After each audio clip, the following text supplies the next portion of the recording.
어떤 얘기 이번에는 선남사에서 해주실 건가요? 네, 요즘 하도 조이대 검찰 국힘당이 전방위적으로 발악을 하고 있지 않습니까? 네. 이거에 대한 좀 짤막한 뭐 단상, 평을 먼저 좀 나누고 싶은데요. 네네네. 지금 이들은 대한민국의 이라고 하는 나라의 주인이자 최고 권력자가 국민이 아니라 자기라고 생각을 하고 있는 것 같아요. 맞습니다. 사실 국민이 왕인 시대이지 않습니까? 그런데 왕 호소자들이 왜 이렇게 많은 거예요? 네. 지금 조이대도 자기가 왕인 것처럼 국회를 무시하고 그 청문회에도 불출석하고 국민 위에 국회 위에 군림하려고 하는 거 아니겠습니까? 짐이 곧 국간이라 독재를 이어가고 있는 게 조이대예요. 네. 그래서 저는 이 지금 한국 사회에 불거지고 있는 내란 세력들이 그동안 해방 이후에 국민 주권을 훔쳐서 자기 권력인 양 휘둘러 온 아주 오래된 적폐 기득권 세력 아니겠습니까? 네. 엄밀히 따지면 국민 주권 도둑놈들이다. 잡아야죠. 네, 그래서 이 도둑놈들을 잡자고 우리 국민들이 몽둥이 들고 지금 거리에 나서고 있는 것이다. 그래서 절대 이길 수 없을 거라는 생각이 들고요. 그래서 이제 그 내란 청산의 과정이 내란에 가담했던 자들, 내란의 주동자들, 공모자들을 청산한다라는 것에서 의미도 굉장히 크지만 사실 해방 이후부터 이 국민 주권을 탈취해왔던 자들을 우리 국민들이 혼내주고 또 그걸 실현하기 위해서 매번 거리에서 싸워왔던 여러 국민 주권 항쟁을 잇는 흐름 속에 우리의 내란 청산 투쟁이 있는 게 아닌가 그러네요. 싶습니다. 계엄 터지고 그냥 갑자기 광장에 나온 게 아니라 그 흐름이 쭉 역사적으로 있는 거네요. 그렇죠. 네, 그래서 원래 우리 것인데 빼앗긴 국민 주권을 정치, 사법, 경제, 사회 곳곳에서 하나하나 되찾고 더 높은 수준에서 실현하겠다는 국민 항쟁의 대장정을 지금 써나가고 있고요. 그 끝은 국민 승리로 막을 내릴 거라고 생각합니다. 아유 고맙습니다. 구산하 위원장의 단상이었습니다. 네, 좋습니다. 지금 미국이 계속해서 3,500억 달러 현금으로 내라 얘기하고 있거든요. 어떻게 보시나요? 네, 지금 외환보 요구 80% 이상을 현금으로 선불로 내놓아라. 이런 이야기를 하고 있는 거잖아요. 근데 한국의 외환 보유고 80% 이상이 사라지게 되면 어떤 일이 일어나나 1997년에 그 외환위기 당시에 10월에 그 보유고가 305억 달러였다고 해요. 근데 외환위기가 본격화되던 12월 말에 204억 달러로 감소를 했다는 겁니다. 근데 그게 당시 외환 보유고의 66%에 해당하는 금액이었던 거죠. 305억 달러에 비교해보면. 근데 지금 트럼프가 80% 이상의 외환 보유고를 털겠다는 건데 IMF보다 더 높은 위기인 거네요. 그때 당시 그렇죠. IMF가.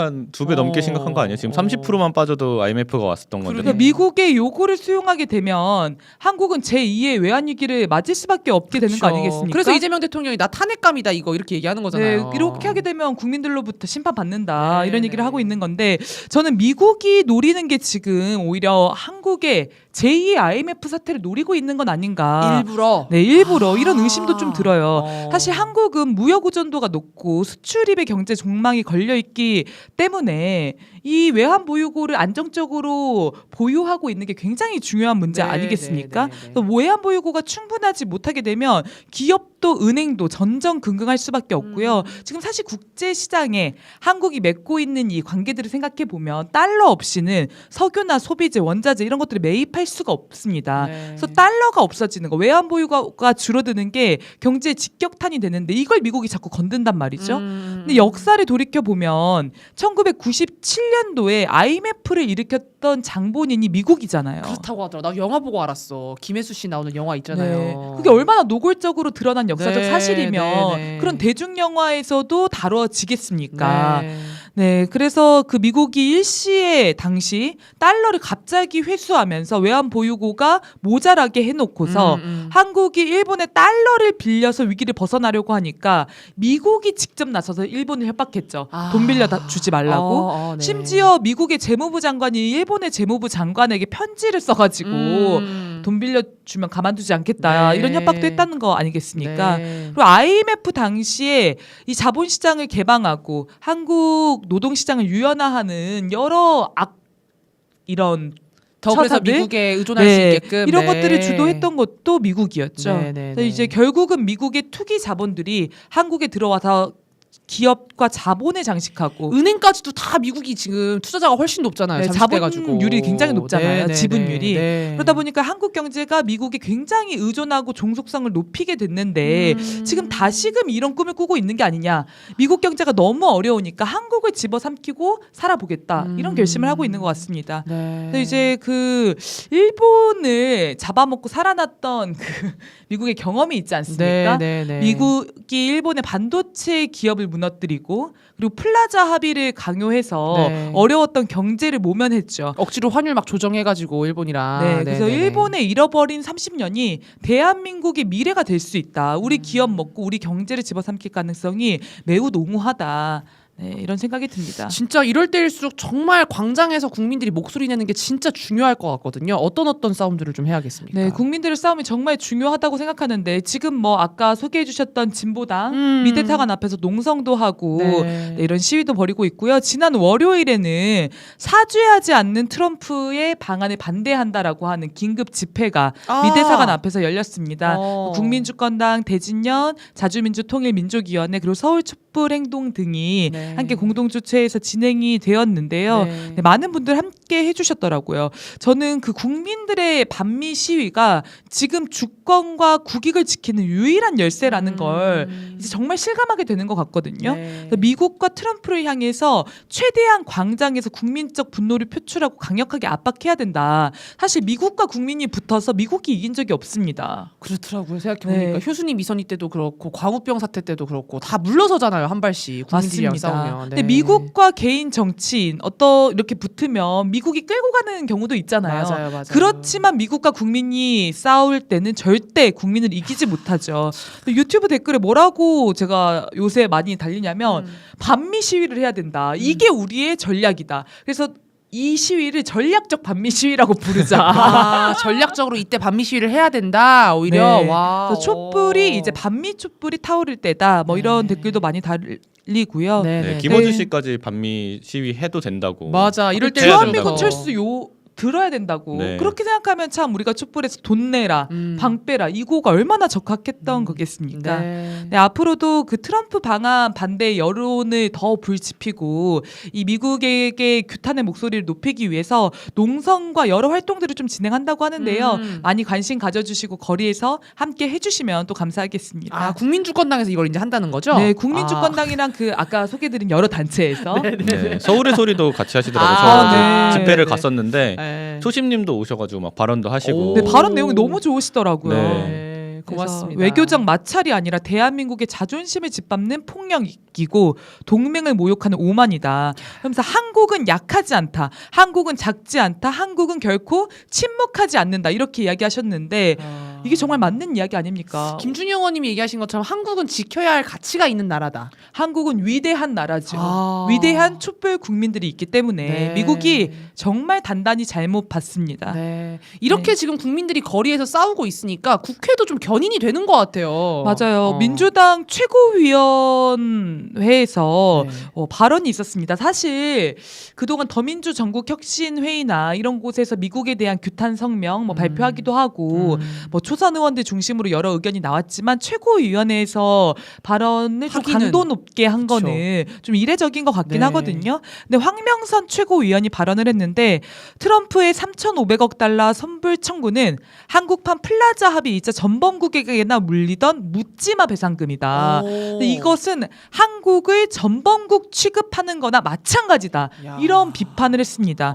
네, 결코 동맹 간의 정상적인 협정이라고 볼 수 없다. 네. 이렇게도 표현을 했고요. 우리는 전범국이 아니잖아. 미국한테 동맹국이라고 불렸잖아요, 그동안. 네, 우리를 동맹으로 생각한 적이 없다는 게 또 한 번 더 드러났는데 국회가 네. 이를 지적하고 나서는 거는 심지어는 여당이 이를 지적한 거는 참 좀 이례적이라는 좋네요, 생각이 듭니다. 좋네요. 네, 그리고 대한민국 국회가 이 황명성 최고위원 발언입니다. 네. 대한민국 국회가 이런 불평등한 조약을 결코 받아들일 수 없다는 걸 분명하게 말씀드린다. 국민 주권을 짓밟는 협박에 전국민적 저항이 따를 것임을 강력하게 경고한다. 와. 미국이 진정한 동맹을 원한다면 이 불평등한 요구를 즉각 철회해야 한다. 야. 이렇게 입장을 밝혔습니다. 아우, 집회 한번 모시고 싶네, 네. 이분. 네. 전에 국힘당에서 이거 미국이랑 협상해서 해외에서 오면은 국회에서 꼭 비준 받아야 된다라고 요구했었잖아요. 네. 꼭 국회에서 그런 과정을 거쳤으면 좋겠습니다. 국힘당 말처럼. 네네. 네. 네, 그래서 전 국민적 저항이 따를 것이라고 언급한 부분이 사실 국민들께 호소하는 부분과 마찬가지라고 생각해요. 주권자 국민들이 광장에서 이미 그 길을 내주고 계시는데 더 강력하게 미국에 맞서 싸워주시라. 네. 국회도 국민의 뒤를 따라 싸우겠다. 이런 이야기를 한 거 아니겠습니까? 맞습니다. 조국혁신당의 조국 비대위원장이죠, 지금. 네, 비대위원장도 미국의 3,500억 달러 선불 압박은 투자 협정의 외피를 두른 불평등 조약이다. 이 관세 폭탄과 3,500억 달러 선불 압박이 수탈과 예속을 강요하는 것이다. 이런 입장을 냈습니다. 좋네요. 그래서 전 그런 생각 들더라고요.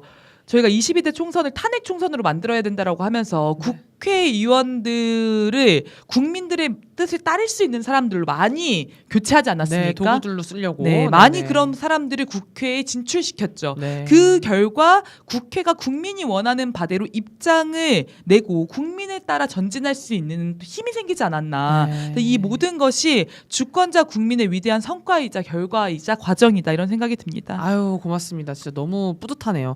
근데 지금 어제도 저희 그 뉴스브리핑 때 소개해드렸었는데 위성락이라고 국가안보실장이잖아요. 굉장한 동맹파인데 위성락에 대한 경고 목소리들이 좀 나오고 있나요?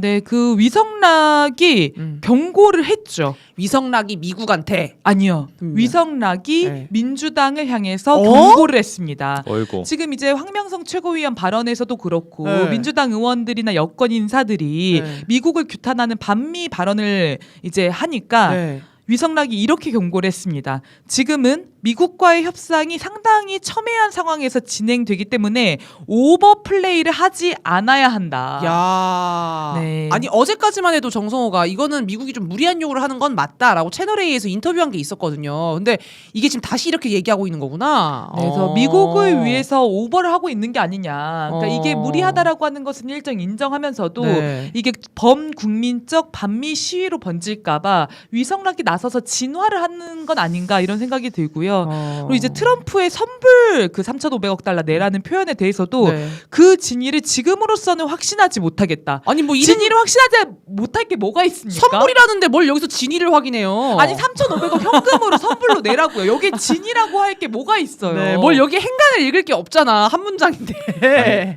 우리나라 국회의원들한테는 엄청 뭐 오버플레이 이러면서 네. 쉽게 얘기를 해놓고 트럼프에 대해서는 아주 그냥 정중하게 네. 진위를 파악하기 전까지는 말씀을 못 드리겠습니다. 이러고 있습니까? 그러니까 아콩알리님이 똑같이 얘기하시네. 위성락이나 정성호나 뭐 도찐 개찐입니다 이렇게 얘기해주는데 정성호도 지금 그랬잖아요. 이문정 검사장한테 그러니까요. 서신 보내고 지금 똑같은 거 지금 하고 있는 거네요. 네, 그래서 정부 곳곳에 박혀 있는 검은 머리 미국인 저희가 정말 주시하고 있는데요. 네네네. 네, 위성락이 그런 걸 좀 인지를 했는지 지금 대통령 주변에 뭐 자주파, 동맹파 무슨 이런 파 얘기가 나오고 있는데 자기 무슨 파 아니다. 대통령실 안에서도 아주 강한 입장을 취하는 사람 중에 하나다. 이렇게 좀 해명성 발언을 또 내놓기도 했어요. 그러니까 국민들의 눈치를 일면 보고 있다는 거죠. 네. 근데 지금 위성락이 내놓고 있는 발언들을 보면 사실 국민의 이익이나 대한민국의 이익의 관점에 서 있기보다는 미국의 관점에서 이 상황을 주로 바라보고 평하지 않습니까? 네, 네, 오버플레이는 지금 트럼프가 하고 있어요. 그렇죠. 그 위성락 말이 사실이면 진짜 너무 큰 문제네요. 위성락이 그 중에서도 좀 국익을 지키려는 강한 입장을 내는 사람이면은 얼마나 지금 외교안보 라인이 개판인 겁니까? 그래서 정세현 고문도 민주당에서 그런 얘기 했잖아요. 지금 이재명 발목 잡는 사람이 너무 많다. 외교 안보 라인에. 소위 동맹파라고 불리는 사람들 중에. 근데 위성락이 제일 나은 정도면 진짜 말씀하신 것처럼 심각하네요. 그래서 외교 안보 라인 반드시 교체하고 검은 머리 미국인들 다 색출할 수 있게 네. 우리 국민들이 이런 소식 나올 때마다 때려줘야겠습니다. 네, 견인을 해야겠습니다.